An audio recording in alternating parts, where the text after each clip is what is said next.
नमस्कार। मंच पर आज मेरे साथ विराजमान है भारतीय जनता पार्टी की राष्ट्रीय उपाध्यक्षा एवं महिला मोर्चा की प्रभारी आदरणीय करुणा शुक्ला जी। मेरे संग बैठी हैं महिला मोर्चा की दिल्ली प्रदेश की अध्यक्षा आदरणीय शिखा राय जी। आज की ये प्रेस कॉन्फ्रेंस एलपीजी गैस पर जो कटौती की है कांग्रेस ने यूपीए सरकार ने, उसके संदर्भ में है। 27 और 28 सितंबर को भारतीय जनता पार्टी की राष्ट्रीय परिषद में एलपीजी के कटौती के संदर्भ में देश भर में जो महिलाओं के बीच आक्रोश है, उसे किस प्रकार से हम व्यक्त कर सकें, इस चिंता को जनता के समक्ष, सरकार के समक्ष हम कैसे रख सकें, इस विषय को लेकर चिंतन हुआ, बातचीत हुई और ये निर्देश आया और ये निर्णय लिया गया कि महिला मोर्चा देश भर में एलपीजी की जो कटौती है, जो कैप है, उसको लेकर संघर्ष करेगी। आज इस प्रेस कॉन्फ्रेंस में आने से पहले हमें ज्ञात हुआ है कि अभी अभी एलपीजी के रेट्स को बढ़ाया गया है। 11 रुपए 42 पैसे से अब एलपीजी के सिलेंडर के दामों में और भी वृद्धि की गई है।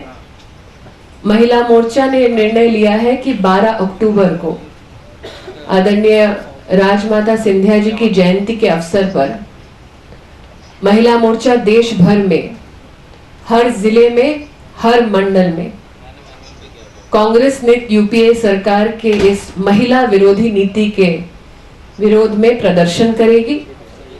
एलपीजी के बड़े दामों के खिलाफ प्रदर्शन होगा, एलपीजी पर जो कैप है उसके खिलाफ प्रदर्शन होगा और कई ऐसे स्थान हैं जहां पर बीजेपी के प्रमुख नेता महिला मोर्चा की बहनों के संग मिलकर मार्गदर्शन देंगे।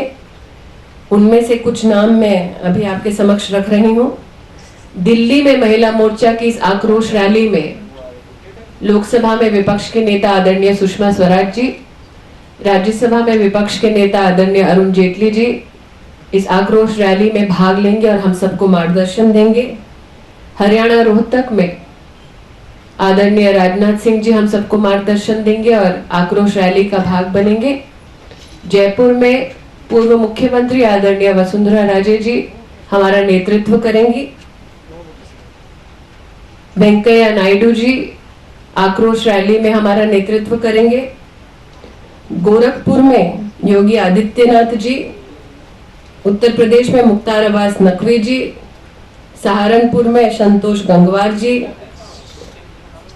रायपुर में राष्ट्रीय प्रवक्ता एवं सांसद जेपी नड्डा जी, करुणा शुक्ला जी, राष्ट्रीय मंत्री सरोज पांडे जी इत्यादि, ये सभी हमारे जो राष्ट्रीय नेतृत्व है, ये महिला मोर्चा के संग 12 अक्टूबर को कांग्रेस ने यूपीए सरकार के खिलाफ महिला की जो आक्रोश रैली है उसमें अपना मार्गदर्शन देंगे।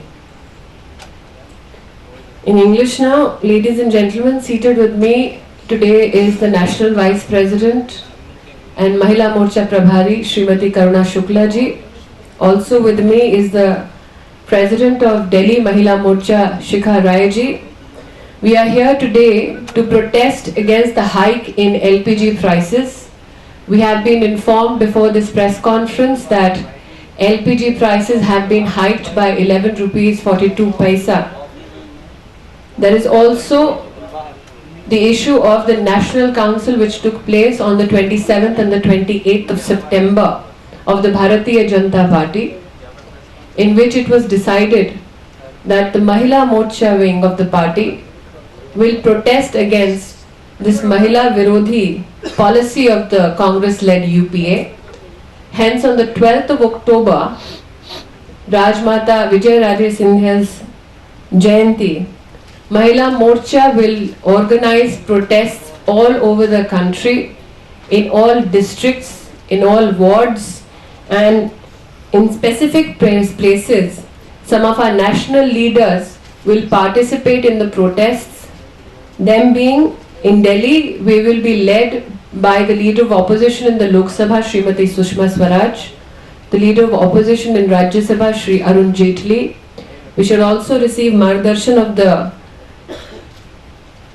former National President Shri Venkaiah Naidu. In Rohtak, Haryana, former National President and Lok Sabha Member of Parliament Shri Rajnath Singh ji will lead us. In Jaipur, the former Chief Minister of Rajasthan Srimati Vasundhara Raje ji will lead us.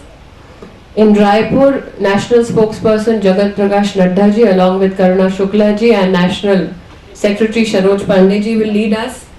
In Uttar Pradesh, leaders like Mukhtar Abbas Naqvi ji, Yogi Adityanath ji, Lalji Tandon ji, Santosh Gangwar ji, these leaders along with National Spokesperson Srimati Nirmala Sitharaman in Bengaluru will lead us on the 12th of October. We are hoping that across the country, through the efforts of Mahila Morcha, the anger that women have due to the rising prices of LPG, due to the cap on LPG, can be put forth in front of the Congress-led UPA government.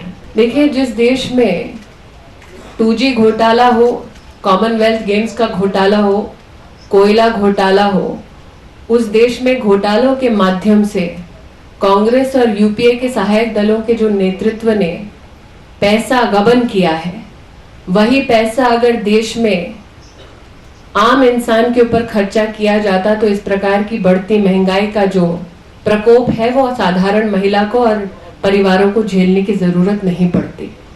हमने बार बार बढ़ती महंगाई के खिलाफ प्रदर्शन किया है, बार बार कांग्रेस के नेतृत्व से पूछा है कि देश की संसद में अगर देश के प्रधानमंत्री ये बयान देते हैं कि 100 दिन में महंगाई पर वो नियंत्रण पाएंगे और अपने वादे को पूरा नहीं कर पाते, तो ऐसे अर्थशास्त्री प्रधानमंत्री पर देश की जनता किस प्रकार से भरोसा कर सकती है। संसद की अपनी एक गरिमा होती है। एक एक सांसद इस बात को पूर्णतः जानता है कि संसद के सदन में जब हम बोलते हैं तब उस एक एक शब्द की अपनी न सिर्फ गरिमा होती है बल्कि बड़ी गंभीरता से, बड़ी जिम्मेदारी से उस वचन की पूर्ति हम कर सके, इसका प्रयास सांसद करें, ऐसा एक देश में विश्वास था। लेकिन जब से प्रधानमंत्री जी ने 100 दिन में महंगाई को घटाएंगे इस वचन की पूर्ति को नहीं किया है, तब से देश में एक संदेह पैदा हुआ है कि अगर देश के अर्थशास्त्री प्रधानमंत्री पर हम महंगाई पर नियंत्रण पाने के लिए विश्वास नहीं कर सकते, तो ऐसे प्रधानमंत्री का और ऐसी सरकार का जिस पर भरोसा नहीं है देश की जनता का, क्या फायदा।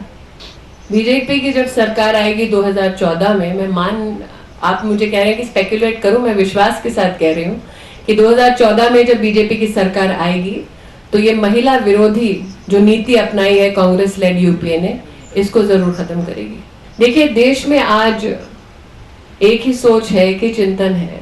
कल शाम को जो नया स्कैम देश के सामने उभरा है, उसके बाद मैं जिससे भी बात कर रही हूँ मुझसे कह रहे हैं कि पहले CWG था, फिर 2G था, अब कांग्रेस के जीजा जी की बारी है। अब इस विषय पर कांग्रेस पूरी तरह से इन्वेस्टिगेशन करेगी, इसका भी विश्वास जनता को नहीं है। तो मैं सिर्फ इतना कह सकती हूँ कि हम सब इस विषय पर बड़ी गंभीरता से चिंता करने के बाद इस विषय को उठाएंगे, लेकिन जिम्मेदारी कांग्रेस की है कि वो इस पर जवाब दे देश की जनता को। ये वही सरकार है जिसने कहा था कि 2G का घोटाला नहीं हुआ, लेकिन राजा ने और कन्नीमुड़ी ने जेल की हवा खाई।